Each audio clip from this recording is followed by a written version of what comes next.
طرح سب دنیا تبدیل ہو گئی، ہر چیز تبدیل ہو گئی۔ اللہ تعالیٰ یہ مسلمان کی حالت کیوں تبدیل نہیں ہو رہی؟ یہ ہے دکھ جو ہے جس نے ان کے اندر ایک آگ لگا دی تھی، اور جو اس مقام پہ آگے گویا کہ اپنے پیک پر پہنچ گئی ہے، تڑپ اٹھے ہیں، ان کی روح تڑپ اٹھی ہے۔ اللہ تعالیٰ پوری دنیا تو نے تبدیل کر دی، وہ امت مسلمہ کو تبدیل کر دیتا تو ہم کیوں تبدیل نہیں ہوئے؟ ہم امت مسلمہ ویسی کی ویسی، روح مسلمان میں ہے آج وہی اضطراب، گو کہ اضطراب میں ہے، وہ تبدیل ہونا چاہتی ہے امت مسلمہ، لیکن تبدیلی رونما نہیں ہو رہی۔ بے شک انہوں نے جو ہے اسپینیئرز نے مسلمانوں کا وہاں سے نام و نشان مٹا دیا، لیکن ان کو یہ معلوم نہیں ہے کہ مسلمان کبھی مٹ نہیں سکتا۔ یاد رکھیں، جس دن مسلمان مٹ گیا اس دن قیامت آ جائے گی، اس دنیا کا پرپز نہیں رہے گا۔ جب تک کہ ایک مسلمان نے زندہ ہے قیامت نہیں آ سکتی، یاد رکھیں۔ اور یہ وہ کہتے ہیں کہ او ظالموں، تم نے مسلمانوں کو یہاں سے نکال دیا، تم کیا سمجھتے ہو؟ مٹ نہیں سکتا کبھی مرد مسلمان کے، کیونکہ دیکھیں یہ پوری جو کائنات اللہ نے بنائی ہے، یونیورس بنائی ہے، یہ انسان کے لیے بنائی ہے جو کہ خلیفہ ہے، اللہ تعالیٰ کا خلیفہ ہے۔ یہ کیسے ہو سکتا ہے کہ اس دنیا میں جو انسان رہ رہے ہیں وہ اللہ کو مانتے نہ ہوں اور اس دنیا کا کوئی وجود باقی رہ جائے؟ یہ پاسبل نہیں ہے۔ اس لیے یہ صحیح حدیث میں موجود ہے کہ آخرت میں جب قیامت آنے والی ہوگی تو اللہ تعالیٰ ایک ہوا بھیجیں گے، اور اس ہوا کے ذریعے سے تمام نیک لوگ جو مسلمان ہوں گے وہ موت کی نیند سو جائیں گے، اور دنیا میں صرف فاسق، فاجر، کافر رہ جائیں گے۔ قیامت ان پہ جو ہے وہ رونما ہوگی۔ تو اقبال کہتے ہیں کہ کیونکہ اس کی اذانیں جو ہیں نا، اسی سے تو سر کلیم و خلیل فاش ہوتا ہے۔ وہ جو حضرت موسیٰ علیہ السلام لے کر آئے پیغام، وہ جو حضرت خلیل اللہ ابراہیم علیہ السلام پیغام لے کر آئے، اس کی اذانوں سے ہی تو وہ راز فاش ہوتا ہے۔ جس دن مسلمانوں کی اذان بند ہو گئی اس دن اس دنیا کا کوئی پرپس باقی نہیں ہے۔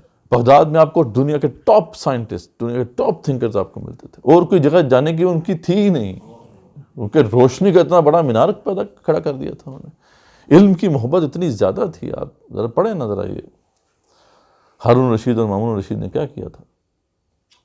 ہر جگہ پہ جہاں دنیا میں کئی نالج کا ذخیرہ ایگزسٹ کرتا تھا وہاں خطوط لکھتے تھے، اپنے ایلچی بھیجتے تھے، بھئی آپ کے پاس کوئی سورس آف نالج پڑا ہوا ہے، کوئی باڈی آف نالج پڑا ہوا ہے؟ ہاں جی پڑا ہوا ہے، آپ دے دو ہمیں سارا۔ ایسٹ اور ویسٹ جمع کیے، وہاں آتا تھا، اور وہاں پہ وہ دارالحکمہ تھا، ہاؤس آف وزڈم، جہاں پہ اس سب کی ٹرانسلیشن ہوتی تھی عربی زبان۔ اس کا مقام بلند، اس کا خیال عظیم، تجھے دیکھ کر تیری عظمت کو دیکھ کر مجھے ان مرد مومن جو وہ لوگ تھے ان کی عظمت یاد آ رہی ہے، اور اس کا خیال عظیم، تجھے دیکھ کر مجھے ان کے عظیم خیالات کا پتہ چل رہا ہے کہ وہ کتنے ان کے خیالات عظیم تھے۔ اس کا سرور، اس کا شوق، اس کا نیاز، اس کا ناز، کیا بات ہے۔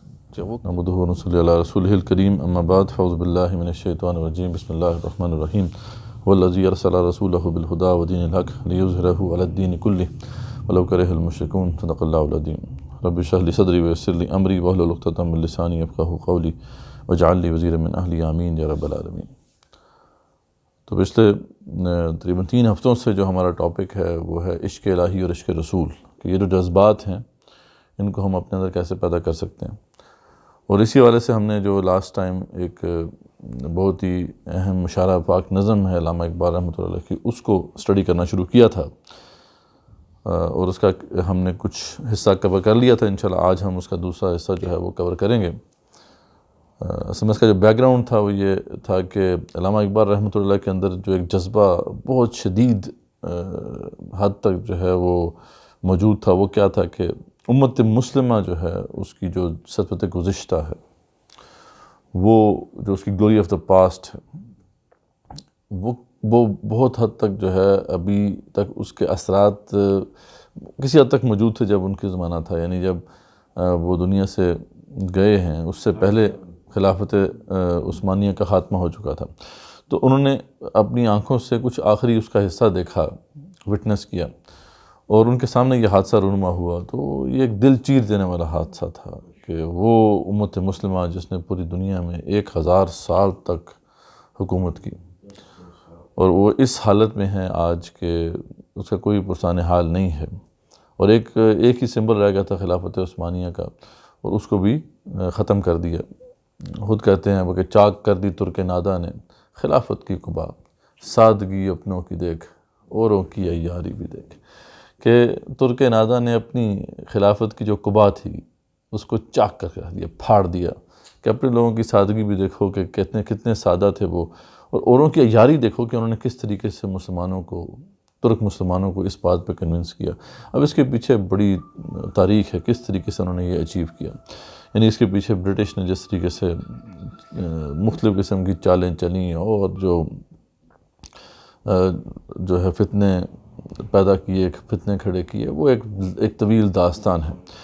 تو علامہ اقبال رحمۃ اللہ علیہ کے کیونکہ آنکھوں کے سامنے یہ حادثہ جو ہے وہ رونما ہوا تھا، اور اس زمانے میں جو لوگ تھے، مسلمان تھے، وہ اپنی آنکھوں سے یہ دیکھ رہے تھے یہ ہوتے ہوئے، تو اس نے پوری دنیا کے مسلمانوں کو جو ہے ایک طرح سے متاثر کیا تھا۔ لیکن علامہ اقبال رحمۃ اللہ کے نزدیک جو ہے یہ ایک ایسا ایونٹ تھا مسلمانوں کا زوال کہ جس نے ان کو بے حد متاثر کیا تھا، ان کے وجود کو ہلا کے رکھ دیا تھا، اور خاص طور پہ شروع میں تو ظاہری بات ہے ان کو اس کا احساس نہیں تھا، لیکن جب وہ گئے مغرب میں، ویسٹ میں جا کے انہوں نے پڑھا اور وہاں دیکھا کہ یہ ویسٹ جس کو جو کچھ بھی علم اور ہنر اور روشنی ملی ہے یہ سب مسلمانوں سے ملی ہے، اور آج مسلمانوں کا جو حال ہے وہ یہ ہو چکا ہے، اور یہ اسی نالج کو، اسی علم کو لے کر آج یہاں تک پہنچ گئے ہیں، تو ان کو بہت افسوس ہوتا تھا اور دکھ ہوتا تھا، اور اس میں وہ کڑتے رہے، وہ آخری دم تک کڑتے رہے، اور ان کی خواہش تھی کہ کس طریقے سے امت مسلمہ کی گلوری آف دا پاسٹ ہے یہ واپس آ جائے۔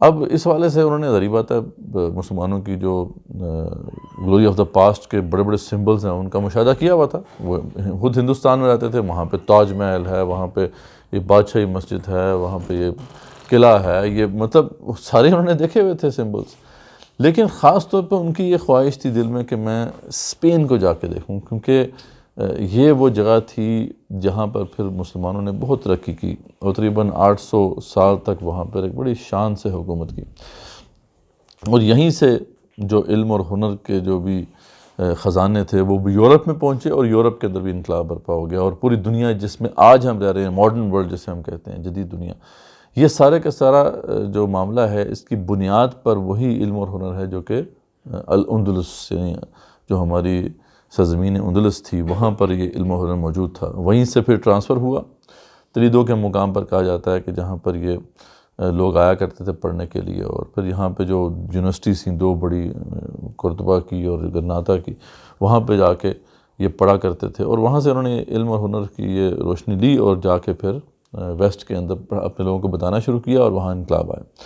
تو ایک خاص طور پہ اس لحاظ سے علامہ اقبال کے نزدیک اس کی بڑی خواہش تھی کہ میں اسپین جاؤں، لیکن بہرحال وہ موقع نہیں مل رہا تھا۔ میں نے بتایا تھا آپ کو کہ پھر جب گولڈ میز کانفرنس کا سلسلہ شروع ہوا تو پھر وہ وہاں پر گئے، اور وہاں پہ پھر انہوں نے مشاہدہ کیا۔ باقی تفصیل میں نے لاسٹ ایپیسوڈ میں جو ہے، لاسٹ جو ہمارا سیشن تھا اس میں نے آپ کے سامنے رکھ دی تھی، تو اس میں جب خاص طور پہ مسجد قرطبہ کو انہوں نے دیکھا تو یہ اس کو دیکھ کر جو ہے وہ گویا کہ وہ جو ان کے اندر ایک اس کا جذبہ تھا وہ بہت شدت کے ساتھ جو ہے امڑ آیا کہ یہ امت مسلمہ کاش کہ دوبارہ سے کھڑی ہو جائے، کیونکہ یہی وہ امت مسلمہ تھی کہ جس نے یہ عظیم کارنامے سر انجام دیے، اتنی عظیم، اتنی بڑی تہذیب کی بنیاد ڈالی، تو کاش کہ دوبارہ وہ امت مسلمہ دوبارہ سے جاگ جائے، کیونکہ دیکھیں ٹولز تو وہی ہیں جو ان کے پاس تھے، ہمارے پاس بھی ہیں۔ قرآن و سنت یہی وہ ٹولز تھے جن کے ذریعے سے انہوں نے دنیا میں وہ مقام حاصل کیا، ہمارے لیے بھی وہ ٹولز اویلیبل ہیں۔ تو ایک خواہش اقبال کے دل میں جو موجود تھی وہ ایک شدت اختیار کر جاتی ہے، اور ان کی جو محبت ہے، عشق ہے اللہ تعالیٰ کے ساتھ، رسول اکرم صلی اللہ علیہ وسلم کے ساتھ، دین کے ساتھ، وہ اپنی سمجھ لیں کہ پیک پر پہنچ جاتا ہے، اور ان جذبات کے اندر انہوں نے یہ نظم پھر کہی۔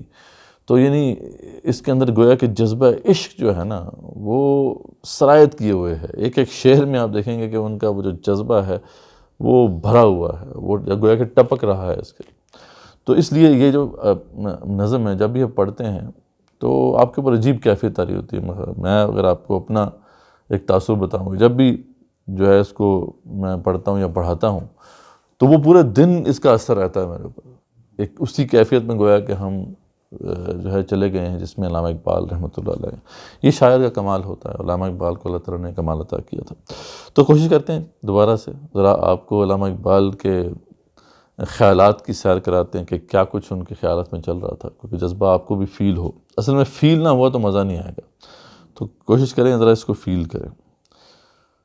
تو یہاں پہ ہم پہنچے تھے کہ اقبال اچانک جو ہے وہ جذبات کے اندر سمجھنے کہ ان کے جذبات جو ہیں گویا کہ امڑ رہے ہیں، وہ کہتے ہیں کہ کافر ہندی ہوں میں، دیکھ میرا ذوق و شوق، یعنی مجد قرطبہ سے کہہ رہے ہیں کہ دیکھ، اور اس کے ذریعے سے عالم عرب کو بھی کہہ رہے ہیں کہ دیکھو میں کافر ہندی ہوں، میں دیکھ کے تجھے جو ہے یہ جذبات میرے اندر پیدا ہو گئے ہیں، یہ عربوں کو کیا ہو گیا، یہ عرب کیوں نہیں کھڑے ہو رہے؟ تو انہی جذبات میں ہیں وہ تعریف کرتے جا رہے ہیں مسجد قرطبہ کی، اور اب یہاں سے پھر وہ ایک سلسلہ شروع ہوتا ہے جہاں پہ مرد مومن کی وہ شان بیان کرتے ہیں، اور اس کا جو اینڈ ہوا تھا وہ یہاں پہ ہوا تھا کہ مٹ نہیں سکتا کبھی مرد مسلمان کہ ہے اس کی اذانوں سے فاش سر کریم و خلیل، کہ بے شک انہوں نے جو ہے اسپینیئرز نے مسلمانوں کا وہاں سے نام و نشان مٹا دیا، لیکن ان کو یہ معلوم نہیں ہے کہ مسلمان کبھی مٹ نہیں سکتا، یاد رکھیں جس دن مسلمان مٹ گیا اس دن قیامت آ جائے گی، اس دنیا کا پرپز نہیں رہے گا،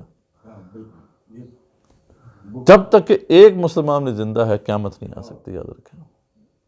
اور یہ وہ کہتے ہیں کہ او ظالموں تم نے مسلمانوں کو یہاں سے نکال دیا، تم کیا سمجھتے ہو مٹ نہیں سکتا کبھی مرد مسلمان کے، کیونکہ دیکھیں یہ پوری جو کائنات اللہ نے بنائی ہے، یونیورس بنائی ہے، یہ انسان کے لیے بنائی ہے جو کہ خلیفہ ہے، اللہ تعالیٰ کا خلیفہ ہے۔ یہ کیسے ہو سکتا ہے کہ اس دنیا میں جو انسان رہ رہے ہیں وہ اللہ کو مانتے نہ ہوں اور اس دنیا کا کوئی وجود باقی رہ جائے؟ یہ پاسبل نہیں ہے۔ اس لیے یہ صحیح حدیث میں موجود ہے کہ آخرت میں جب قیامت آنے والی ہوگی تو اللہ تعالیٰ ایک ہوا بھیجیں گے، اور اس ہوا کے ذریعے سے تمام نیک لوگ جو مسلمان ہوں گے وہ موت کی نیند سو جائیں گے، اور دنیا میں صرف فاسق فاجر کافر رہ جائیں گے، قیامت ان پہ جو ہے وہ رونما ہوگی۔ تو اقبال کہتے ہیں کہ کیونکہ اس کی اذانیں جو ہیں نا اسی سے تو سر کلیم و خلیل فاش ہوتا ہے، وہ جو حضرت موسیٰ علیہ السلام لے کر آئے پیغام، وہ جو حضرت خلیل اللہ ابراہیم علیہ السلام پیغام لے کر آئے، اس کی اذانوں سے ہی تو وہ راز فاش ہوتا ہے۔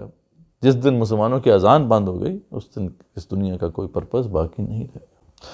آگے اب وہ مرد مومن کے بارے میں بتاتے ہیں کہ اس کے زمین بے حدود، اس کا افق بے ثغور، یعنی اس کی زمین کی کوئی حدود نہیں ہے۔ مرد مسلمان جو ہے اس کا نظریہ آفاقی ہے، ہم جس نظریے کے ساتھ جڑے ہوئے ہیں اس کے ساتھ کسی جغرافیہ کی قید نہیں ہے، کسی زبان کی قید نہیں ہے، کسی رنگ اور نسل کی قید نہیں ہے، یہی تو کمال ہے۔ اسی لیے تو یہ اتنا بڑا نظریہ ہے کہ جس سے تمام لوگ ڈرتے ہیں، خوف کھاتے ہیں۔ کوئی ایسا آفاقی نظریہ آج تک پیدا نہیں ہو سکا، کیونکہ انہوں نے ویسٹرنرز نے کوشش کی تھی، یہ جو ہے لبرل ڈیموکریٹک کیپٹلزم کا ایک نظریہ انہوں نے دیا کہ، اور اسے اس طرح پیش کیا کہ گویا کہ یونیورسل نظریہ ہے، لیکن وہ نہیں چل سکا، فیل ہو گیا برے طریقے سے۔ لبرلزم آج فیل ہو چکا ہے، کیپٹلزم آج فیل ہو چکا ہے، ڈیموکریسی آج فیل ہو چکی ہے۔ تو وہ نظریہ انہوں نے دیا تھا لیکن وہ فیل ہو گیا، اور ان کو مجبوراً ابھی دوبارہ سے جو ہے اپنے وہی ریجنل لسانی یا جغرافیائی تصورات کی طرف جانا پڑ رہا ہے۔ نیشنلزم کا نظریہ بھی آفاقی نظریہ نہیں تھا۔ نیشنلزم کا نظریہ تو یہ تھا کہ ہماری نیشن سب سے سپیریئر نیشن ہے۔ جرمنز کہتے تھے ہم سب سے سپیریئر ہیں، فرینچ کہتے تھے ہم سب سے سپیریئر ہیں، برٹش کہتے تھے ہم سب سے سپیریئر ہیں۔ تو اگین وہ آفاقی نظریہ تو نہ ہوا۔ یہ ایک ہی نظریہ آفاقی ہے، وہ ہے نظریہ توحید، کہ کوئی رنگ اور نسل اور جو بھی کسی کا ہے معاملہ، جس دن وہ کلمہ پڑھ لیتا ہے وہ اتنا ہی بالکل برابر آ جاتا ہے باقی تمام مسلمانوں۔ تو یہ کمال ہے۔ تو اقبال کہتے ہیں کہ مرد مومن جو ہے وہ کسی اپنے آپ کو زمین میں قید نہیں کرتا، اس کا جو آسمان ہے اس کا کوئی کنارہ نہیں ہے، بلکہ میں نے بتایا نا کہ مرد مسلمان کی تو پوری کائنات ہے، یعنی اگر کہ مارس پہ بھی کوئی آبادی بنے گی تو وہاں پہ بھی مرد مسلمان کا وہ علاقہ بھی مرد مسلمان کا ہے، ٹھیک ہے۔ تو زمین میراث ہے مرد مومن کی، یہ زمین جو ہے مرد مومن کی میراث ہے۔ اس کے سمندر کی موج دجلہ و دنیوب و نیل، کہتے ہیں اس کا تو سمندر اتنا وسیع ہے کہ دجلہ، درائے نیل اور دنیوب، یہ بڑے بڑے دریا ہیں نا، مطلب بڑے بڑے دریا ہیں اور کئی ممالک کو سیراب کرتے ہیں۔ تو یہ جو اتنے بڑے بڑے دریا ہیں، یہ سب اس کے سمندر کی ایک موج کے برابر بھی نہیں، اتنی وسعت ہے مرد مسلمان کی۔ اس کے زمانے عجیب، اس کے فسانے غریب، کہتے ہیں کہ، اور اسی لیے مرد مسلمان جو ہے اس کو جب اس کی تاریخ جب پڑھتے ہیں لوگ، اس کے واقعات پڑھتے ہیں، تو اس کے اس کے جو زمانے ہیں وہ عجیب ہیں۔ جہاں پہ گیا ایک نیا زمانہ پیدا کر گیا ہے۔ مرد مسلمان جو ہے وہ زمانے کے ساتھ نہیں چلتا، ٹھیک ہے، اقبال کہتے ہیں نا، حدیث بے خبرہ ہیں کہ تو بزمانہ بساز، زمانہ باتو نہ سعادت، کہ تو زمانہ ستیز، یعنی تو زمانے کے خلاف چل، زمانے کے مطابق نہ چل۔ مرد مسلمان ہوتا ہی یہ ہے، وہ تو منافق ہوتا ہے کہ جو کہتا ہے چلو تم ادھر کو ہوا ہو جدھر کی، یہ جو اصول تو منافق کا ہے کہ جس رنگ میں جس طرف ہوا چل رہی ہے اسی رنگ میں تم رنگ جاؤ۔ مرد مومن یہ نہیں کرتا، مرد مومن تو اصول پہ ہوتا ہے، اور اصول جس پہ وہ کھڑا ہوا ہے اس کے خلاف اگر زمانہ تو وہ اس کے خلاف ہے، اور یہاں تک کہ وہ اپنا نیا زمانہ پیدا کرتا ہے۔ تو کہتے ہیں اس کے زمانے عجیب زمانے اس نے پیدا کیے، اور اس کے فسانے غریب، اور اس کے جو فسانے ہیں، اس کے قصے ہیں، وہ ایسے عجیب و غریب ہیں کہ لوگ دنگ رہ جاتے ہیں کہ کیا کچھ کر دیا۔ آج ہم پڑھتے ہیں دنگ نہیں رہ جاتے کہ جناب یہ محمد بن قاسم آتا ہے اور 17 سال کا نوجوان اور سندھ فتح کر لیتا ہے، یہ طارق بن زیاد جاتے ہیں وہاں پر اور پورے کا پورا اندلس فتح کر لیتے ہیں، اسپین فتح کر لیتے ہیں، صرف 3000-4000 کا لشکر کے اوپر۔ تو عجیب و غریب کے قصے ہیں ان کے۔ عہد کہن کو دیا اس نے پیام رحیل، گویا کہ پرانے زمانے کو یہ آگے چلنے کا حکم دیتا ہے مرد مومن، کہ زمانہ جب کسی کا رک جاتا ہے تو مرد مومن آتا ہے اور اس کو دھکا دے کے کسی اور طرف لے جاتا ہے، ایک نیا زمانہ تخلیق کرتا ہے، ایک نئی دنیا تخلیق کرتا ہے۔ ساقی ارباب ذوق، فارس سے میدان شوق، بادہ ہے اس کا رحیق، تیغ ہے اس کی اصیل۔ وہ کہتے ہیں کہ مرد مومن کی شان یہ ہوتی ہے کہ وہ جو نظریہ پیش کر رہا ہے، وہ جو علم اور فکر پیش کرتا ہے، وہ ارباب ذوق کے لیے بہت ہی، جیسے ایسا کہ ارباب ذوق جو باذوق لوگ ہیں پوری دنیا سے کھنچے چلے جاتے ہیں وہاں پر۔ اس لیے آپ دیکھتے ہیں گولڈن ایج آف اسلام کے اندر پوری دنیا کا گویا کہ نالج جو ہے وہ جمع کر دیا گیا تھا بغداد کے اندر۔ کہاں سے قافلے نہیں چلائے انہوں نے، ایسٹ و ویسٹ کے کوئی ایسے علم کے خزانے نہیں ہیں جو انہوں نے بغداد میں جمع نہیں کر دیے تھے۔ جب علم کا خزانہ وہ جمع کر دیا تو پوری دنیا کے ارباب ذوق ہیں یا اہل علم، اہل ہنر، جو کچھ کرنا چاہتے ہیں، کچھ بھلا کام کرنا چاہتے ہیں، وہ کھنچے چلے جاتے تھے بغداد کی طرف۔ بغداد میں آپ کو دنیا کے ٹاپ سائنٹسٹ، دنیا کے ٹاپ تھنکرز آپ کو ملتے تھے، اور کوئی جگہ جانے کی ان کی تھی ہی نہیں، کیونکہ روشنی کا اتنا بڑا مینار کھڑا کر دیا تھا انہوں نے۔ علم کی محبت اتنی زیادہ تھی، آپ ذرا پڑھیں نا ذرا، یہ ہارون رشید اور مامون رشید نے کیا کیا تھا۔ ہر جگہ پہ جہاں دنیا میں کئی نالج کا ذخیرہ ایگزسٹ کرتا تھا وہاں خطوط لکھتے تھے، اپنے ایلچی بھیجتے تھے، بھئی آپ کے پاس کوئی سورس آف نالج پڑا ہوا ہے، کوئی باڈی آف نالج پڑا ہوا ہے؟ ہاں جی پڑا ہوا ہے، آپ دے دو ہمیں سارا۔ ایسٹ اور ویسٹ سے جمع کیے، وہاں آتا تھا، اور وہاں پہ وہ دارالحکمہ تھا، ہاؤس آف وزڈم، جہاں پہ اس سب کی ٹرانسلیشن ہوتی تھی عربی زبان میں، اور سب سے زیادہ جو زیادہ پے تھی نا جس پیشے کی، وہ ٹرانسلیٹر کی تھی۔ یہاں تک بھی ہوا ہے کہ اس کو کتاب پسند آئی ہے ہارون رشید کو، اس نے کہا اس کو تولو، اس کو جو ٹرانسلیٹ کرے گا اس کے ویٹ کے بقدر اس کو سونا ملے گا، سونا لو بھائی۔ آپ امیجن کر سکتے ہیں پھر کہ وہ کیا معاملہ تھا۔ تو کہتے ہیں کہ آج ہماری علم سے پتہ نہیں گویا کہ دشمنی ہے۔ آج ہم کیا علم پڑھتے ہیں؟ یونیورسٹی میں کیا علم پڑھایا جا رہا ہے؟ کچھ بھی نہیں۔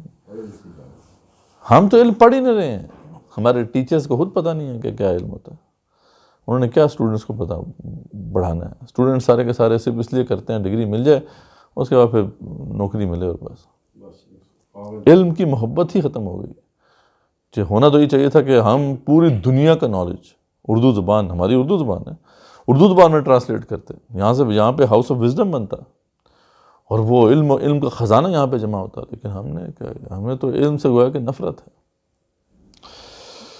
تو بادہ ہے اس کا رحیق، تیغ ہے اس کی اصیل، یعنی یہ جو شراب پیش کرتا ہے نا مرد مسلمان، وہ خالص شراب پیش کرتا ہے، یعنی اس طرح استعمال کہ ہمارا جو مواد ہے وہ خالص مواد ہوتا ہے، اس لیے پوری دنیا سے لوگ کھینچے چلے آتے تھے۔ اور تیغ ہے اس کی اصیل، اور اس کی جو بات ہوتی ہے وہ اتنی زبردست ہوتی ہے کہ جیسے فولاد کی طرح جو ہے نا، تلوار جو ہے جیسے کہ ضرب لگاتی ہے، اس طریقے سے ان کی بات بڑی دو ٹوک، بڑی واضح ہوتی ہے۔ تو یہ مرد مومن کی شان ہے جو بیان کر رہے ہیں۔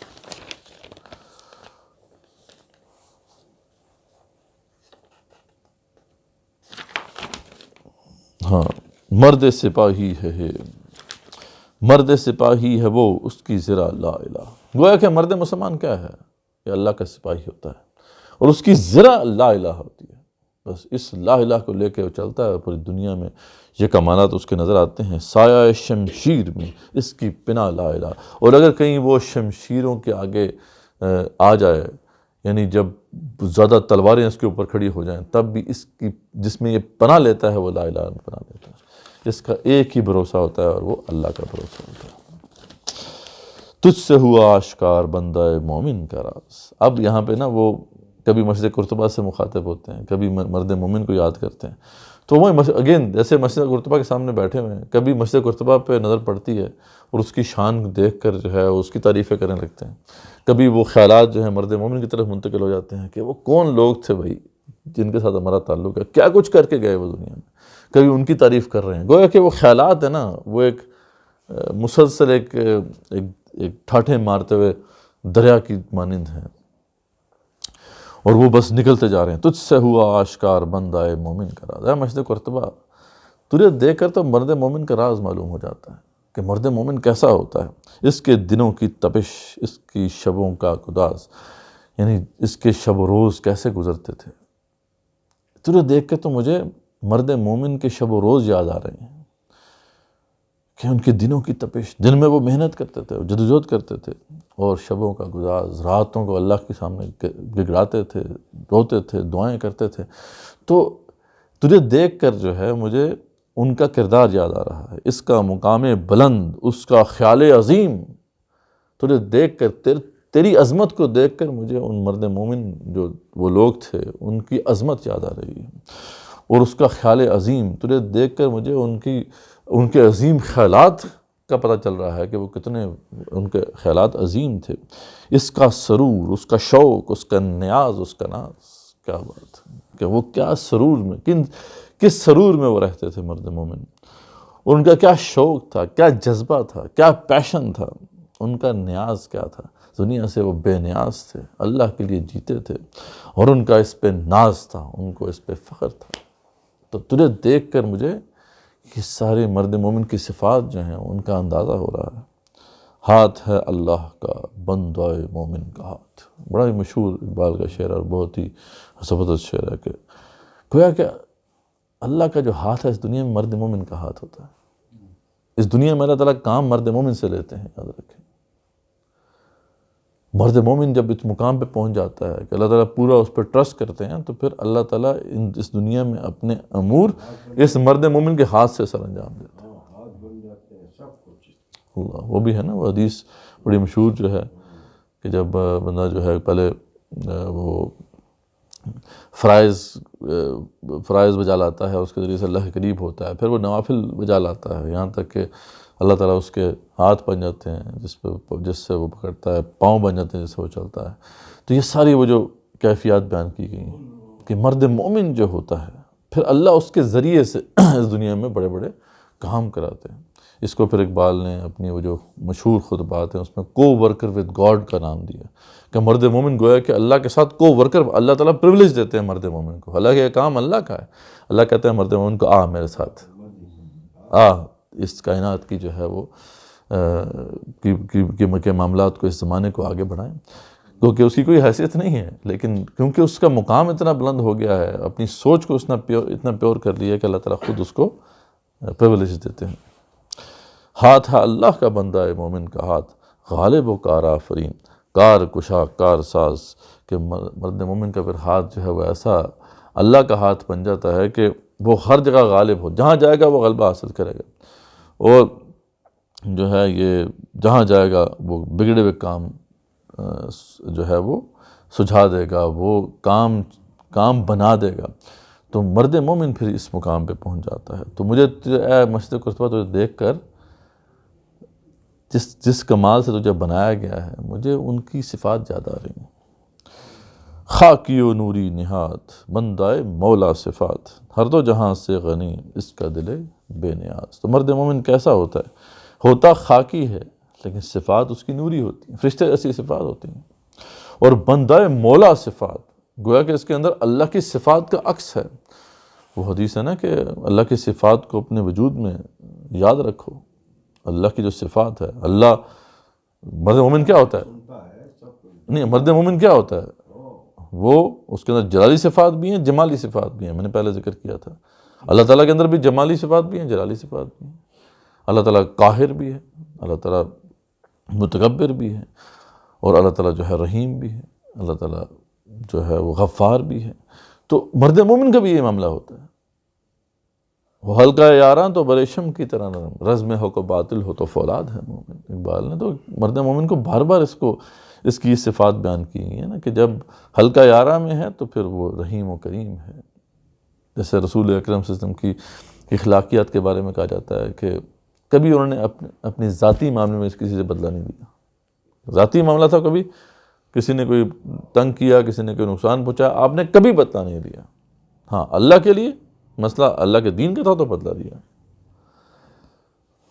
تو وہی بات کہ مرد مومن کا معاملہ یہ ہوتا ہے۔ تو خاکی و نوری نہاد بندہ مولا صفات، یعنی اللہ کی صفات کا عکس اس کے اندر نظر آتا ہے۔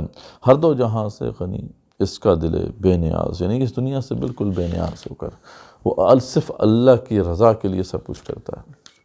تو اللہ کی صفات کا مطلب بھی یہ ہے کہ اپنے اندر پیدا کرو۔ اقبال کا وہ حدیث میں بھی آتا ہے کہ اپنی صفات کو اپنے اندر پیدا کرو۔ اللہ تعالیٰ بھی فرماتے ہیں کہ صبغۃ اللہ کا رنگ اختیار کرو، اللہ کا رنگ اختیار کرو۔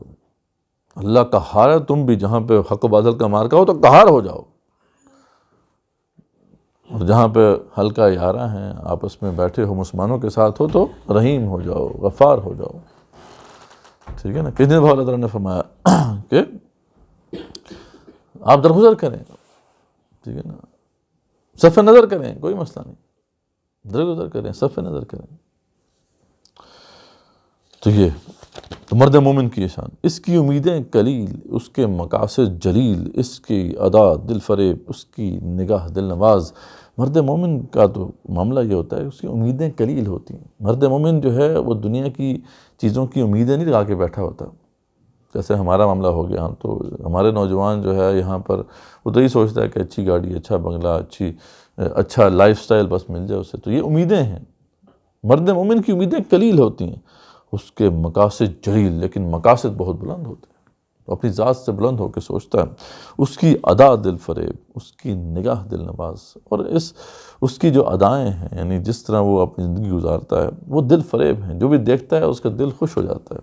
اور اس کی نگاہ دل نواز، اور اس کی نگاہ اتنی خوبصورت ہے کہ جناب جس پہ پڑتی ہے اس کا کام بن جاتا ہے۔ نرم دم گفتگو، گرم دم جستجو، جب بات کرتا ہے تو نرمی سے کرتا ہے، لیکن جب عمل کرتا ہے تو جوش سے کرتا ہے۔ ٹھیک ہے، رزم ہو یا بزم ہو، پاک دل و پاک پاس، جنگ کے حالات ہوں تب بھی، اور عام امن کے حالات ہوں تب بھی، ہمیشہ پاک دل اور پاک باز ہوتا ہے، اس کا دل ہمیشہ پاک رہتا ہے۔ نقطہ پرکار حق، نقطہ پرکار حق، مرد خدا کا یقین، اور یہ عالم تمام وہم و طلسم و مجاز۔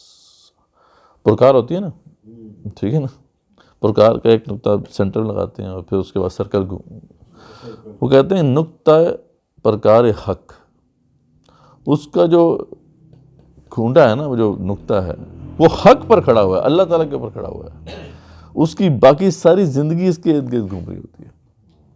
باقی اس کے نزدیک مرد خدا جو ہوتا ہے اس کا یقین خدا کے اوپر اس طریقے سے جیسے پرکار کو آپ بیچ میں کاٹ دیتے ہیں اور باقی پھر اس کے ارد گرد آپ سرکل گھماتے ہیں.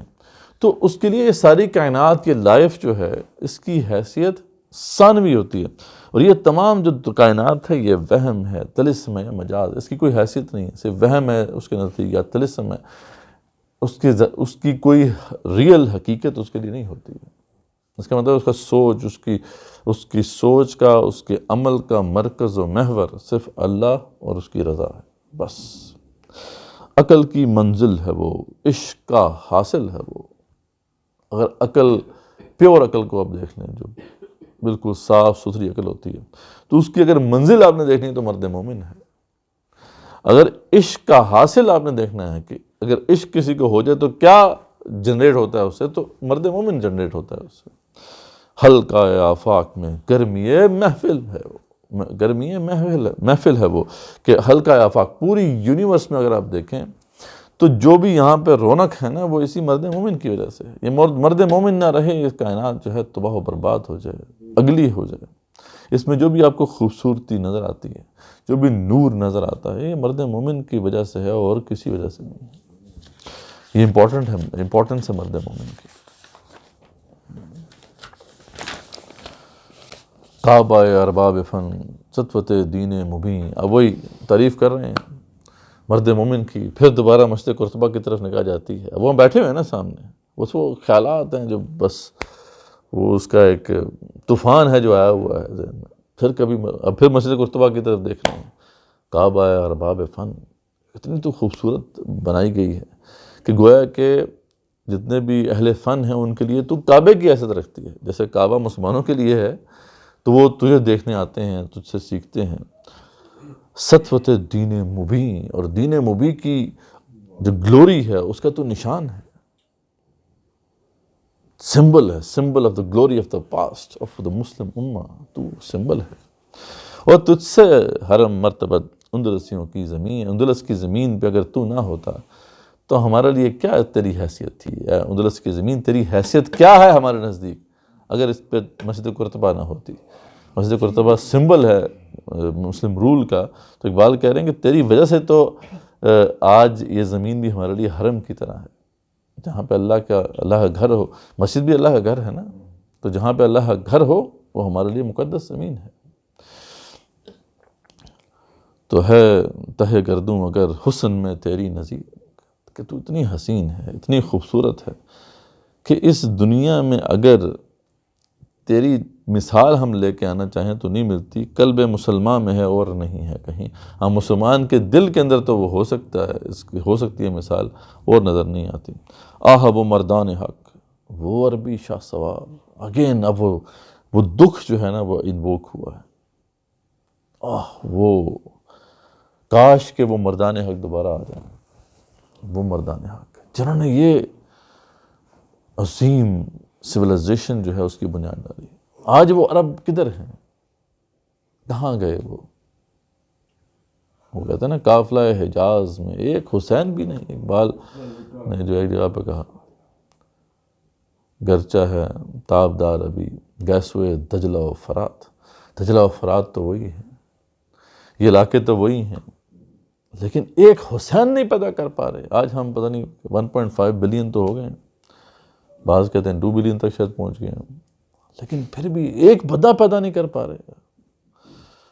تو وہ جو ایک نکلی نا دل سے، وہ مردان حق، وہ عربی شاہ سوار جو وہاں سے نکلے عرب سے اور پوری دنیا کو تاخت و تاراج کیا. حامل خلق عظیم، صاحب صدق و یقین، عظیم اخلاق کے حامل تھے اور سچے اور یقین محکم پر کھڑے ہونے والے لوگ تھے. اور واقعی یعنی جن لوگوں نے اس مسجد کو بنایا ہے ان کی اگر آپ تاریخ پڑھیں، سب سے پہلے تو تھے عبدالرحمن داخل. تو عبدالرحمن داخل جنہوں نے جو مسلمانوں کی جو ڈائنیسٹی ہے وہاں پر اس کو کھڑا کیا، بہت نیک تھے.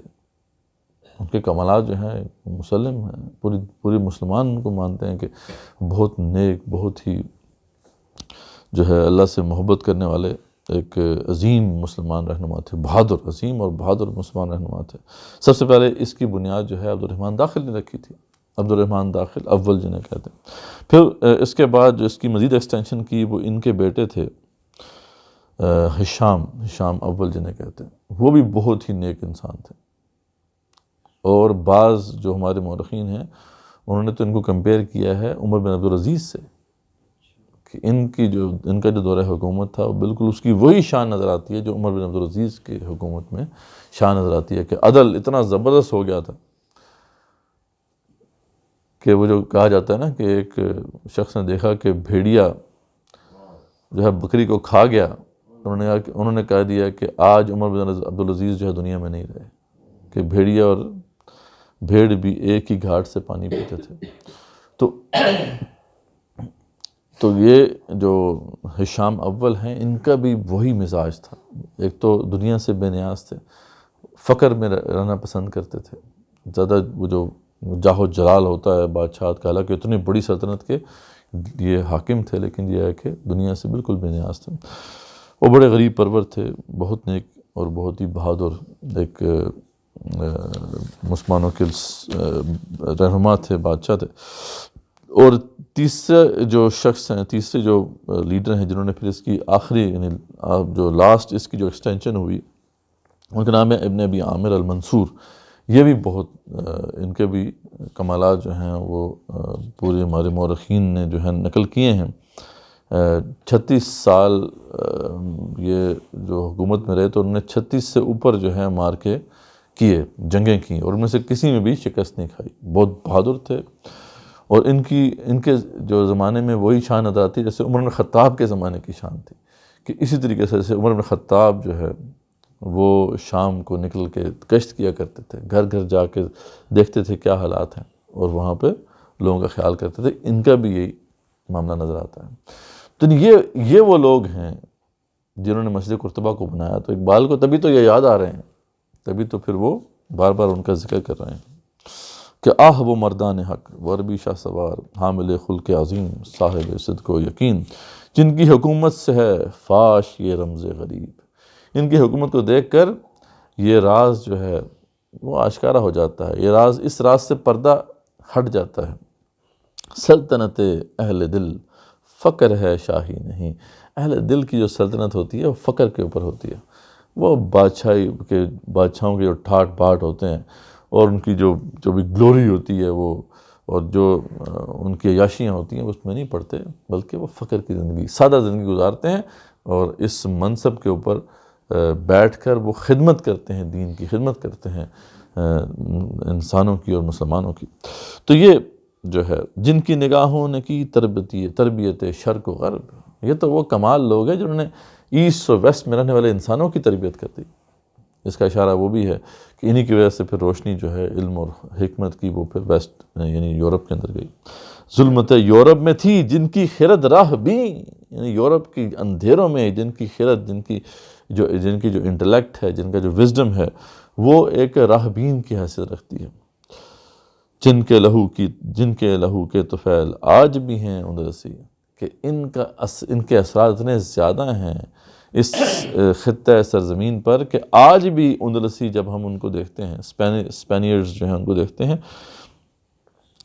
کہ خوش دل و گرم اختلاط، سادہ و روشن جمی، یعنی خوش دل ہیں، گرم اختلاط ہیں، یعنی ان کے اندر جو ہے ایک ہاسپٹیلٹی کا ایک جذبہ ہے، جیسے عربوں کے اندر تھا نا کہ وہ بہت زیادہ مہمان نواز تھے، تو ان اسپینیئرز کے بارے میں بھی ہے وہ کہ اب معاملات بہت تبدیل ہو چکے ہیں، آپ کے جو اسپینیئرز ہیں وہ تو، لیکن وہاں پہ بھی اگر آپ چلے جائیں کنٹری سائڈ کے اوپر، میرا جانے کا اتفاق ہوا تو وہاں پہ آپ کو واقعی نظر آتا ہے کہ وہ ایک مہمان نواز اور اس طرح کی ایک سادہ زندگی گزارتے ہیں۔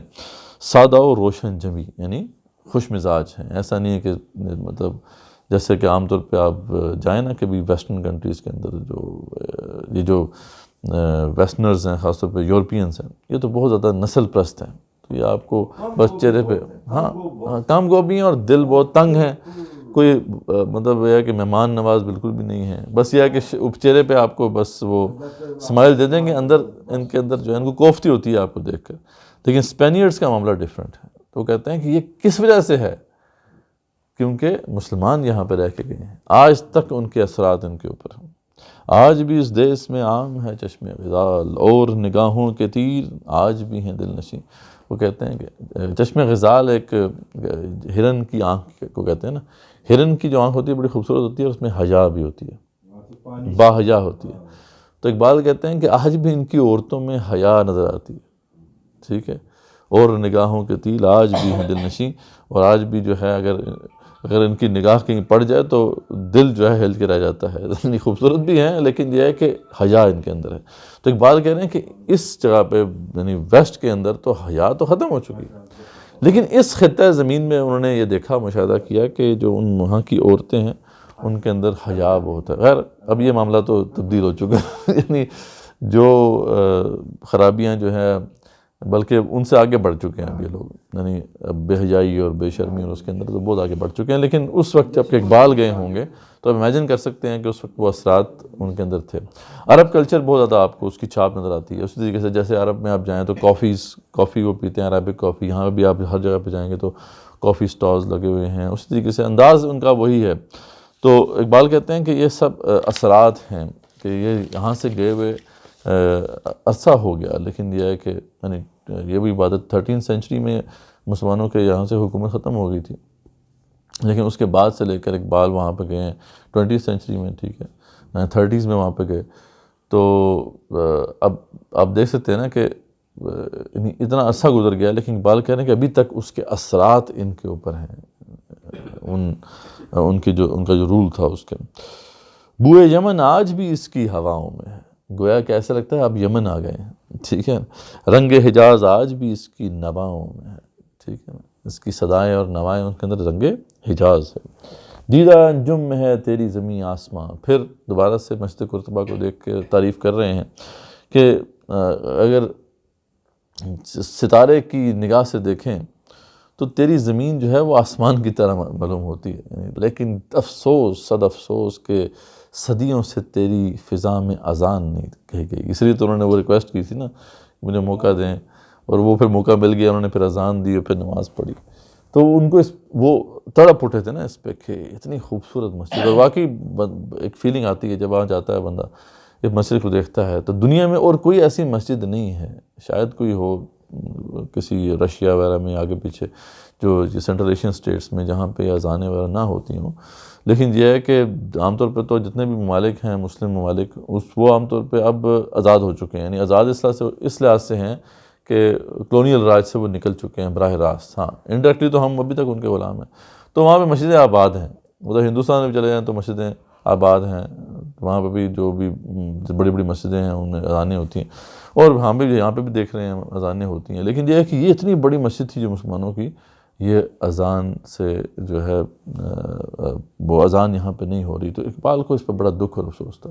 تو اقبال اب یہاں سے جو ہے نا وہ ایک اور بند شروع ہوتا ہے جو کہ سمجھے کنکلوژن ہے یا کنکلوژن کی طرف وہ جا رہے ہیں۔ وہ کہتے ہیں کون سی وادی میں ہے، کون سی منزل میں ہے، اے اللہ تعالیٰ، وہ اللہ سے دعا کر رہے ہیں، اللہ تعالیٰ وہ قافلہ کیوں نہیں تو بھیج دیتا جو اس کو دوبارہ سے آزاد کروائے اور یہاں پہ دوبارہ سے اسلام نافذ ہو اور مسجد قرطبہ آباد ہو۔ کون سی وادی میں ہے، کون سی منزل پہ ہے، اے اللہ تعالیٰ وہ کب تو بھیجے گا، وہ عشق بلا خیز کا قافلہ سخت جان، ایسا قافلہ جو سخت جان بھی ہے اور تیرے عشق سے جو ہے سرشار ہے، بھرا ہوا ہے، لبریز ہے، کہاں پہ ہے یا اللہ، کب آئے گا وہ اور مسجد قرطبہ کو آزاد کرائے گا۔ اب یہاں پہ وہی ایک کیفیت میں وہ جو بھی خیالات ہیں ان کے وہ منتقل ہوتے ہیں ایک عجیب حقیقت کی طرف۔ یہ عجیب حقیقت ہے واقعی، انسان جب اس پہ سوچتا ہے تو انسان بس خیالوں میں گم ہو جاتا ہے۔ وہ یہ ہے کہ یہ جو دور تھا 18 سینچری سے لے کے 20 سینچری تک، اسے تبدیلی کا دور کہا جاتا ہے۔ اس نے پوری دنیا تبدیل کر دی پڑھ کے، یعنی ایسا زمانہ تھا کہ کوئی چیز اپنی اصل پر نہیں رہی۔ تو اقبال اس دور کا ایک نقشہ کھینچ رہے ہیں۔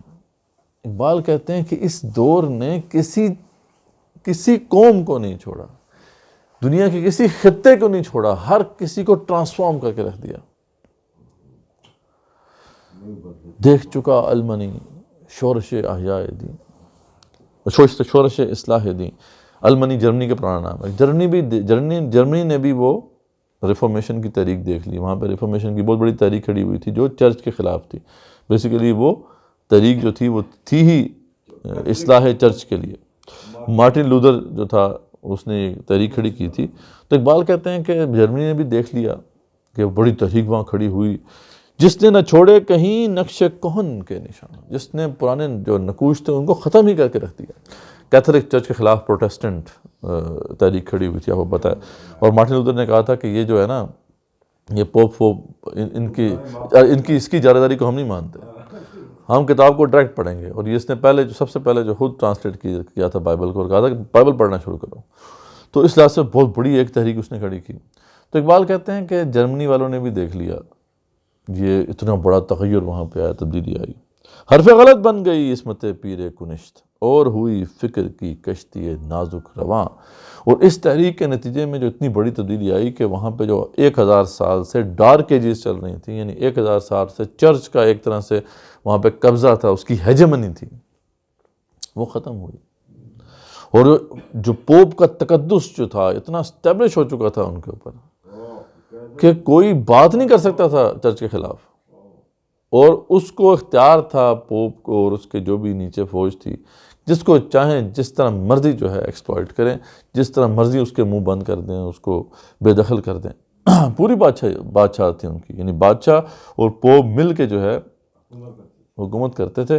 اور وہاں کا جو پورا لینڈ تھا نا، مطلب اور تو چھوڑ دے باقی وسائل، وہ 99% لینڈ اس 1% اشرافیہ کے پاس تھا، اور لوگ نیچے پس رہے تھے۔ ان کے لیے تو 2 وقت کی روٹی کمانا جو تھا ان کی اجازت کے بغیر جائز نہیں تھا۔ یہ حالت تھی وہاں پہ۔ تو اس نے اتنی بڑی تحریک کھڑی کی مارٹن لوتھر نے کہ اس پوپ کے تقدس کا پردہ چاک کر دیا پکڑ کے، اور جس سے پھر جو فکر کی جو کشتی تھی نا، نازک کشتی، اس نے سفر شروع کیا۔ آج امت مسلمہ کا گویا کہ یہ حال ہے، اگر آپ غور سے دیکھیں کہ یہاں پر وہی مولوی کے جو تقدس ہے وہ اس طرح اس نے شکنجے میں رکھا ہوا ہے نا کہ ہم سوچ سکتے ہی نہیں ہیں۔ یہ صلیبی جنگوں کی وجہ سے شروع ہوا تھا۔ صلیبی جنگوں میں گئے تو بالکل ایسے ہی وہ نمازیں پڑھتے ہیں، وہ کوئی بھی کہیں پڑھ سکتے، قرآن شریف پڑھ سکتے، تو وہ واپس اپنی جگہ وہ نہیں کرتے تھے، انہیں تو قرآن شریف ان سے کہتے تھے میرے گناہ ہو گئے مجھے معاف کر دو، وہ کتنے پیسے لگیں گے وہ پیسے دیتے تھے، وہ گناہ معاف کر چل گیا۔ ہاں ایسے ہی، ایک نے گناہ خرید لیا۔ ہاں یہ تو باقاعدہ ان کی فوج تھی نا نیچے، تو اس نے کہا تھا کہ ہم نہیں مانتے ان کو کہ یہ جناب جنت وہ بیچتے جی جی۔ اس نے کہا کہ تم بتاؤ جنت، تو آج آپ دیکھ لیں نا، آج ہمارا حال یہ ہے، جنت تو میں نے آج مولوی صاحب، آج وہی جنت مولوی صاحب بانٹ رہے ہیں نا۔ ہاں یقین ہے۔ اور مولوی صاحب نے ہماری سوچ کے اوپر ایسی قدغن لگائی ہوئی ہے کہ ہمیں سوچنے دیتے ہی نہیں ہیں۔ تو اس کا تقدس گو کہ اس کا امپیکٹ وہ کبھی بھی نہیں ہو سکتا جو پپائیت کا امپیکٹ تھا، کیونکہ وہاں پہ تو کوئی سوال تک نہیں کر سکتا تھا نا۔ یہاں تو کوئی سینٹرل اتھارٹی نہیں ہے مولوی کی، لیکن پھر بھی مولوی نے جکڑا ہوا ہے یہاں پر۔ تو ہم ابھی مسلم ڈارک ایجز سے ایک طرح سے گزر رہے ہیں، ٹھیک ہے۔ اور جیسے وہ اکثر سوال پوچھتے ہیں نا وہاں پہ ویسٹرنرز کہ where is Muslims Martin Luther, مسلمانوں کا مارٹن لوتھر کب پیدا ہوگا؟ تو بعض کہتے ہیں کہ پیدا ہو گیا تھا، وہ شاہ ولی اللہ دہلوی رحمۃ اللہ کو کہا جاتا ہے کہ وہ مسلمانوں کے مارٹن لوتھر تھے، کیونکہ انہوں نے سب سے پہلے جو ہے یہ کہا تھا کہ قرآن خود پڑھو، ٹھیک ہے، اور ٹرانسلیشن بھی کی۔ بعد میں انہی کے پھر آپ کو پتہ ہے کہ ان کی اولاد جو تھے، ان کے پوتے جو تھے، اور شاہ عبد القادر غالباً جو ہیں، انہوں نے پھر باقاعدہ وہ ٹرانسلیشن کی، اردو فارسی ٹرانسلیشن۔ تو انہوں نے سلسلہ شروع کیا، یہ تحریک شروع کی کہ قرآن کو خود پڑھو۔ اگر وہ نہ کرتے تو جسٹ امیجن کہ قرآن کو سمجھنے کا کوئی بندوبست نہ ہوتا۔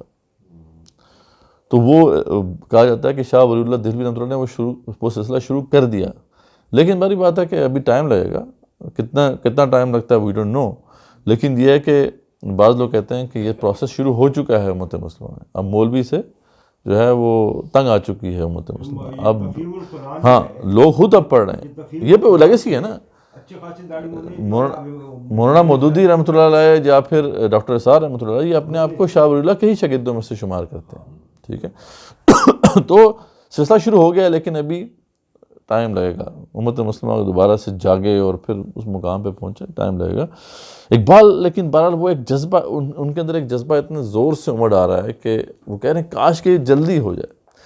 وہ کہہ رہے ہیں کہ یا اللہ تعالیٰ سے کہہ رہے ہیں یہ جو زمانہ تھا اس نے ہر چیز کو تبدیل کیا. جرمنی تبدیل ہو گیا، پورا مغرب تبدیل ہو گیا. پھر چشمے فرانسیس بھی دیکھ چکی انقلاب، فرانسیسیوں نے انقلاب دیکھ لیا.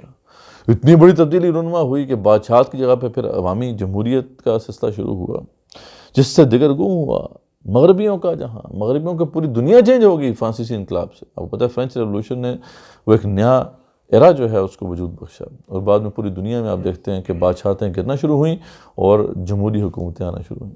یہ سارا کہاں سے شروع ہوا؟ یہ فرانسیسی انقلاب سے. ملت رومی نجات، کوہنا پرستی سے پیر، یہاں تک کہ رومن امپائر جو تھی وہ قدیمیت پسندی کی وجہ سے، یا قدامت پسندی کہہ دیں، قدیمیت پسندی کہہ دیں، وہ جو ٹریڈیشنلزم کے اندر رہ کے بڈھی ہو چکی تھی، لذت تجدید سے وہ بھی ہوئی پھر جوان.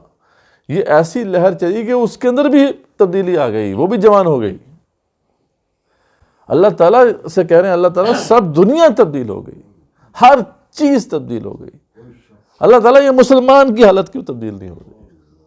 یہ ہے دکھ جو ہے جس نے ان کے اندر ایک آگ لگا دی تھی، اور جو اس مقام پہ آگے گویا کہ اپنے پیک پر پہنچ گئی ہے.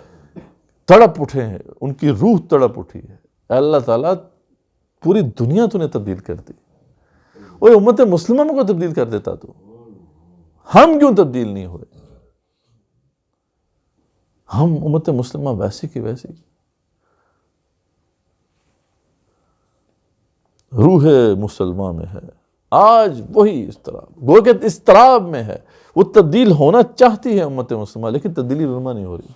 ہے تو صحیح نا، جذبہ تو ہر مسلمان کے وجود میں ہے کہ تبدیل ہو جائے یار، کوئی حالات ہماری بہتر ہو جائیں، لیکن پسے چلے جا رہے ہیں. بس اس 2 صدیوں میں کیا ہم نے دیکھا؟ بس پسے چلے جا رہے ہیں. کوئی حرکت نہیں ہے، کچھ نہیں. کچھ کہیں پہ چھوٹی موٹی حرکت ہوتی بھی ہے، اس سے کوئی خیر برآمد نہیں ہوتا. وہ عرب کے اندر جو چلا تھا عرب سپرنگ، ہم دیکھ رہے تھے لو جی آ گیا جی فرانسیسی انقلاب آ گیا، لیکن اس کی وجہ سے کیا ہوا؟ اس کے نتیجے میں جناب وہ جو رئیسی مسلمانوں کی حکومتیں تھیں وہی ختم ہو گئی.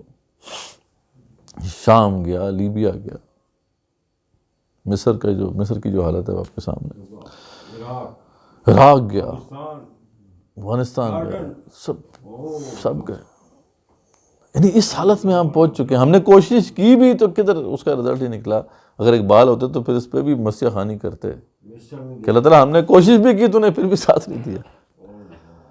اس وقت تو یہ کوشش نہیں ہوئی تھی. اس وقت 1857 کی جنگ آزادی ہو چکی تھی، مسلمانوں کی کوشش ناکام ہو چکی تھی. یہاں سب کانٹیننٹ میں جو کچھ طریقیں اٹھ رہی تھیں ان کے سامنے تھیں.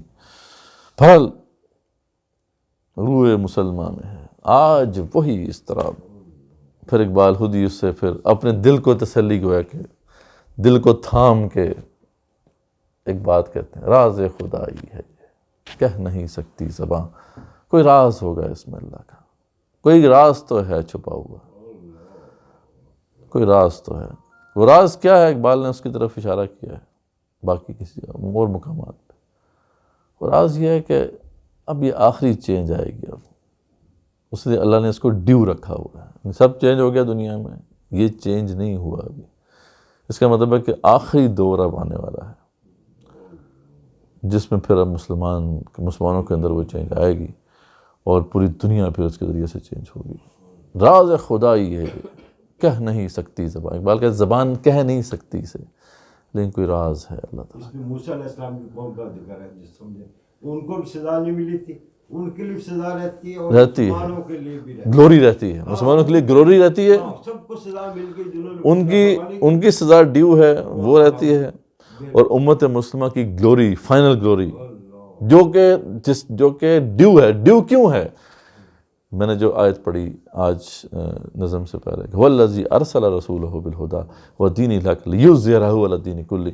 اللہ کے رسول صلی اللہ علیہ وسلم کو جو مشن دے کے بھیجا گیا تھا وہ کیا تھا کہ ہم نے آپ کو سچا دین دے کے بھیجا، ہم نے آپ کو ہدایت دے کر بھیجا تاکہ آپ غالب کر دیں اس تمام دین کو، تمام ادیان کے اوپر غالب کر دیں. تو یہ ہو نہیں سکتا کہ جب تک کہ یہ دین پوری دنیا میں غالب نہ ہو جائے. حدیث میں نے مشارق اور مغارب جو مجھے دکھا دیے گئے, اللہ اور میں نے سب اخبار رسول اللہ صلی اللہ علیہ وسلم فرماتے ہیں میں نے اس کے مشرق و مغرب سب کو دیکھ لیا. اور یاد رکھو کہ یہ دنیا ختم نہیں ہوگی جب تک کہ میرے دین جو میں لے کر آیا ہوں اس کی حکومت ان تمام علاقوں پر نہ ہو کے رہے. یہ دین داخل ہو کر رہے گا ہر گھر میں, چاہے عزت سے چاہے ذلت سے.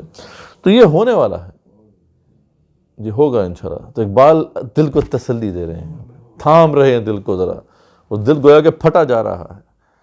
اللہ تعالیٰ دعائی دے رہا ہے, اللہ تعالیٰ دنیا ساری تبدیل کر دی تو نے, وہ ہمیں بھی تبدیل کر دیتا. کوئی چینج یہاں پہ بھی آ جاتی. چینج نہیں آ رہی, ہم کڑتے جا رہے ہیں بس اضطراب میں. لیکن راز خدائی ہے یہ, کہہ نہیں سکتی زباں. دیکھیے اس بحر کی تہ سے اچھلتا ہے کیا. دیکھو اب اس سے کیا فیوچر میں کیا نقشہ برآمد ہوتا ہے. گنبد نیلو فری رنگ بدلتا ہے کیا. کیسے تقدیر جو ہے انفولڈ ہوتی ہے, وی ول سی. لیکن ابھی یہ نہیں ہو رہا. ہوگا اقبال کہتے ہیں ہو رہا ہوگا. اب یہاں پہ اقبال گویا کہ اب شام ہو گئی ہے, صبح سے بیٹھے ہوئے ہیں خیالات میں لگے ہوئے ہیں. شام ہو گئی ہے, ایک اداسی چھا رہی ہے. فراق آنے والا ہے. مسجد قرطبہ آخر کا کب تک بیٹھے رہیں گے, جانا ہے وہاں سے. تو کیا نقشہ کھینچا ہے. اف, یعنی یہاں پہ اقبال کی جو لفاظی ہے وہ اپنے کمال پہ پہنچتی ہے. وادی کوثار میں غرق شفق ہے صاحب. پہاڑوں کی وادی ہے, اس میں شفق ہوتا ہے نا, وہ جو جب شام شام میں جب سرخی چھا رہی ہوتی ہے نا, وہ جو ہورائزن پہ سرخی چھا رہی. اقبال کہہ رہے ہیں, منظر کشی کر رہے ہیں کہ اس وقت کیسا منظر ہے. وہ گویا کہ ابھی کھڑے ہوئے ہیں اور وہ بس جانے لگے ہیں وہاں سے, نظر پڑتی ہے ان کی آسمان کی طرف. تو کہتے ہیں کہ وادی کوثار میں, پہاڑوں کی وادی, اس کی چاروں طرف پہاڑیاں ہیں. قردبہ جو شہر ہے, چھوٹی چھوٹی پہاڑیاں اس کے ارد گرد ہیں, بڑی خوبصورت وہ وادی. تو وہ کہتے ہیں کہ شفق گویا کہ اس طرح چھایا ہوا ہے کہ بادل جو ہے نا اس کے اندر ڈیزالو ہو گئے ہیں. بادل جو ہیں وہ اس کے اندر غرق ہوئے ہوئے.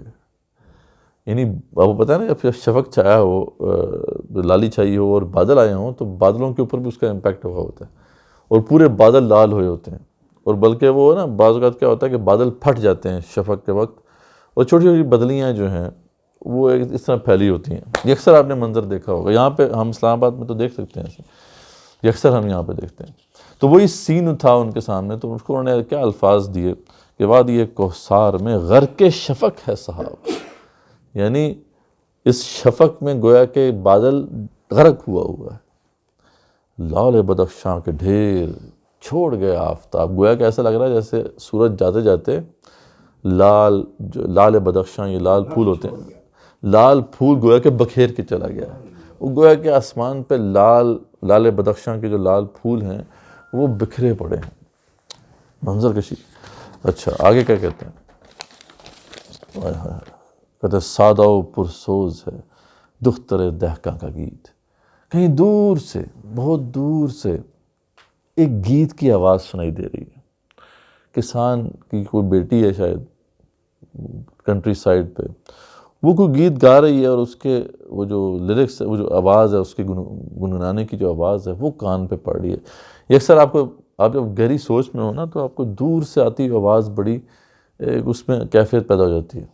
اکثر جو ہے اگر آپ جائیں چھت پہ بیٹھیں, رات کو آپ بیٹھیں نا, تو یہ دور سے جو ٹرک وغیرہ جا رہے ہوتے ہیں نا, تو ان کے ہارن کی آواز بھی آپ کو نا بڑی ایک کشش ہوتی ہے اس کے اندر بھی.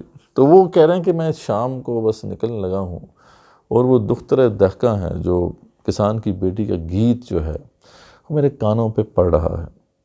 کشتی دل کے لیے سیل ہے عہد شباب.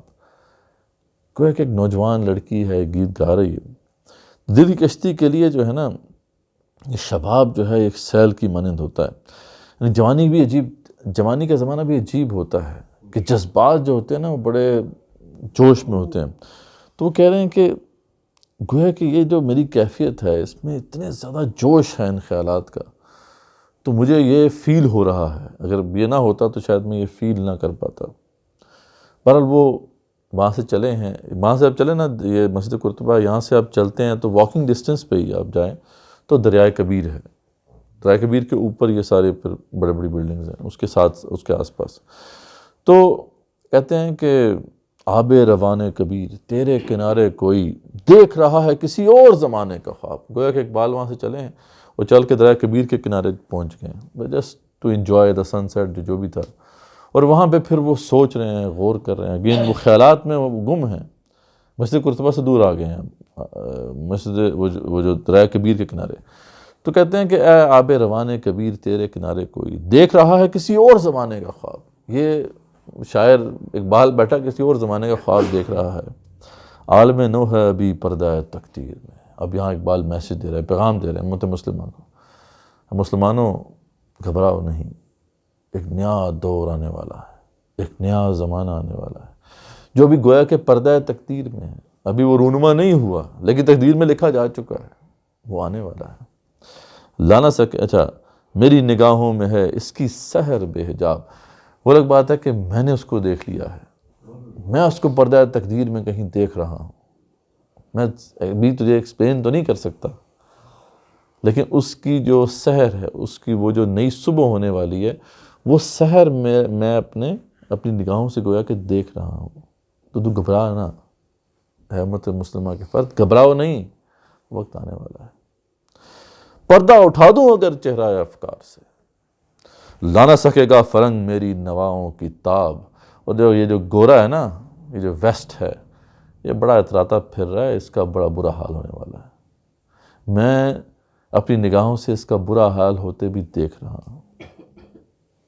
اور میں اگر پردہ اٹھا دوں نا، ٹھیک ہے، پردہ اٹھا دوں اگر چہرہ افکار سے، ان کے افکار کے چہرے سے پردہ اٹھا دوں ذرا میں، تو لا نہ سکے گا فرنگ میری نواؤں کی تاب. تو پھر فرنگ جو ہے نا، وہ میری جو نوائیں ہیں، میری جو بات ہے، اس کو ہضم نہیں کر پائے گا. میں دیکھ رہا ہوں کہ ان کے افکار جو ہیں یہ دنیا میں صرف فساد پھیلانے کا کام دیں گے اور دنیا تباہ ہو جائے گی. ایک اور جگہ پہ وہ جو اقبال کی مشہور نظم ہے نا، زمانہ آیا ہے بے حجابی کا عام دیدار یار ہوگا، اس میں وہ کہتے ہیں کہ تمہاری تہذیب اپنے خنجر سے آپ ہی خودکشی کرے گی، جو شاخ نازک پہ آشیانہ بنے گا ناپائیدار ہوگا. تو یہ اقبال نے پہلے سے پریڈکٹ کر دیا تھا کہ یہ چلنے والا نہیں ہے. اور اسی میں وہ کہتے ہیں کہ وہ جو کہ یہ جو ہے خدا کی بستی دکان نہیں ہے، کھرا جسے تم سمجھ رہے ہو اب ذرے کا معیار ہوگا. اس کے بعد یہ شعر آتا ہے، تمہاری تہذیب اپنے خنجر سے آپ ہی خودکشی کرے گی، جو شاخ نازک پہ آشیانہ بنے گا ناپائیدار ہوگا. تو وہ بتا رہے ہیں کہ ویسٹرنرز کو ویسٹرنرز کی آنکھوں میں آنکھیں ڈال کے وہ کہہ رہے ہیں تم بھی زیادہ اتراؤ مت، تمہارا بھی کوئی اینڈ جو ہے بس قریب ہے. اب امت مسلمہ کو لیکن ایک ایڈوائس دے رہے ہیں، ٹھیک ہے آنے والا ہے، وقت آنے والا ہے، لیکن تمہیں بھی کچھ کرنا پڑے گا نا. تمہیں کیا کرنا ہے؟ پورا منج دے رہے ہیں، میتھڈالوجی دے رہے ہیں. جس میں نہ ہو انقلاب موت ہے وہ زندگی، روح امم کی حیات کشمکش انقلاب. اور مسلمانوں جب تک کہ انقلاب کے اوپر نہیں کھڑے ہوگے، اپنے آپ کو تبدیل نہیں کرو گے، تو دنیا میں کچھ مقام تم حاصل نہیں کر سکتے. امتوں کی جو روح ہے نا، روحی امم کی، ان کی زندگی کشمکش انقلاب سے ہے.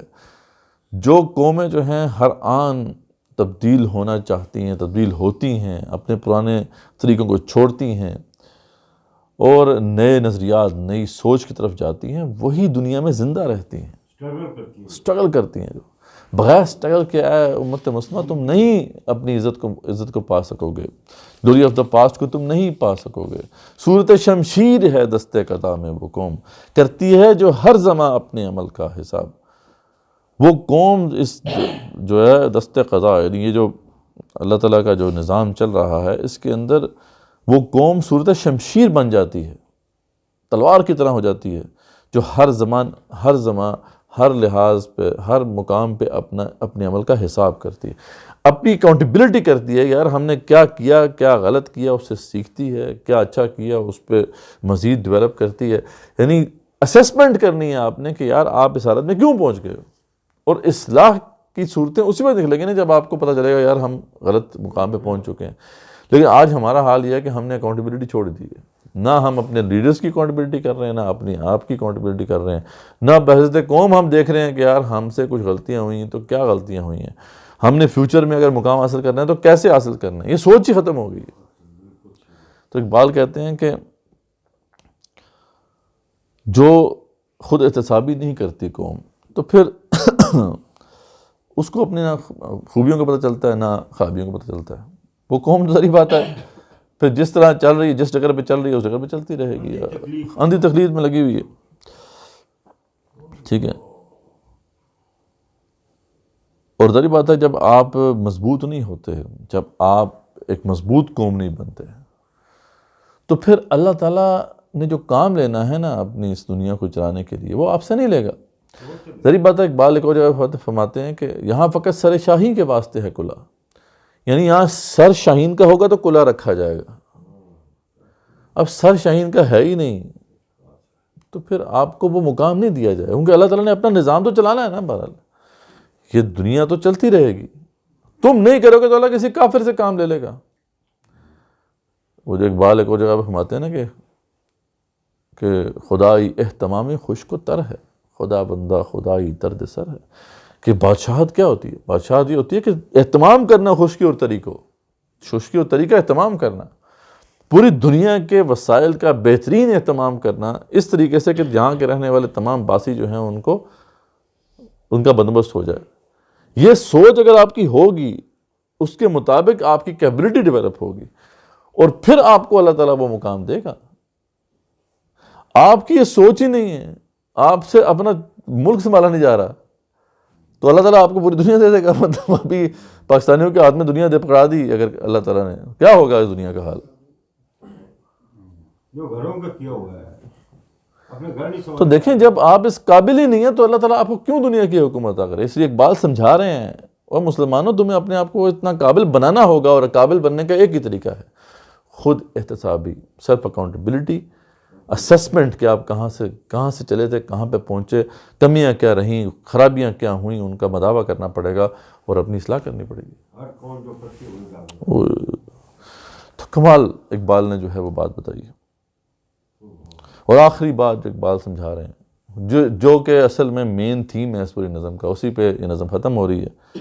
یاد رکھنا مسلمانوں، نقش ہیں سب ناتمام خون جگر کے بغیر، نغمہ ہے سودائے خام خون جگر کے بغیر۔ خون جگر کے بغیر تمہارا کوئی کام جو ہے وہ کارآمد نہیں ہو سکتا، جب تک کہ پیشن سے کام نہیں کرو گے، عشق سے کام نہیں کرو گے تو دنیا میں کچھ بھی تم اچیو نہیں کر سکتے۔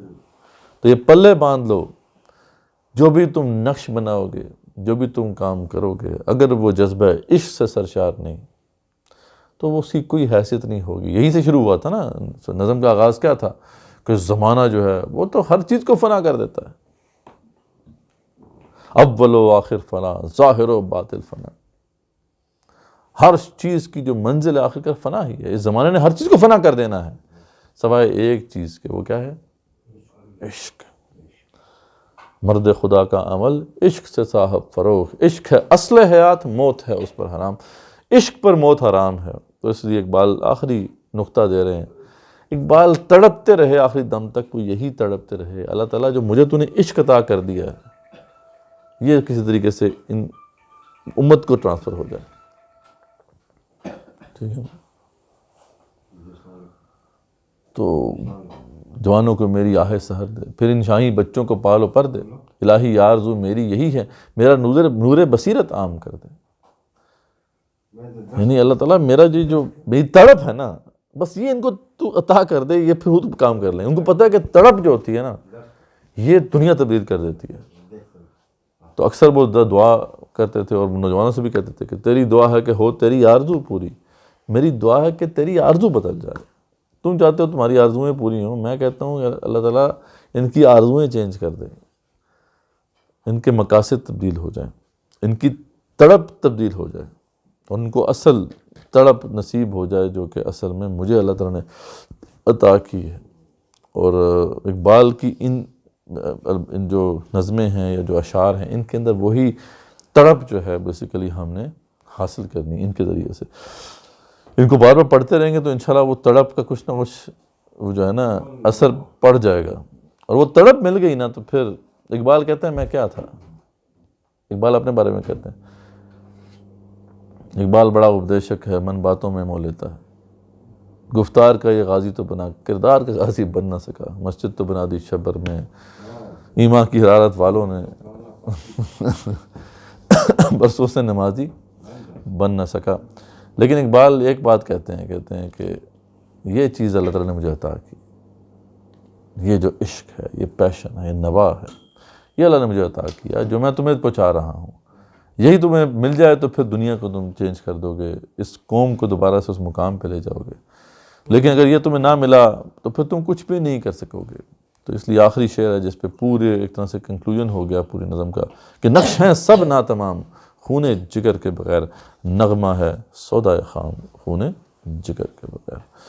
عبداللہ جی ہماری جو ہے نظم ختم ہوئی. انشاءاللہ کوشش ہم کریں گے کہ اقبال کی جو اس حوالے سے دوسری بڑی نظم ہے ذوق و شوق، اس کا بھی ذرا مطالعہ کریں. وہ بھی جذبہ عشق سے سرشار ہے.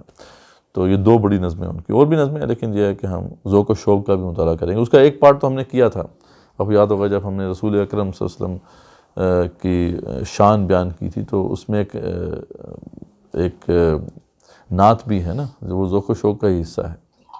وہ جو ہم نے جس کی تشریح کی تھی کہ لوح بھی تو قلم بھی تو تیرا وجود الکتاب، گنبد آبگین رنگ تیرے وجود میں صحاب. تو بہرحال انشاءاللہ اس کو بھی ہم پڑھیں گے.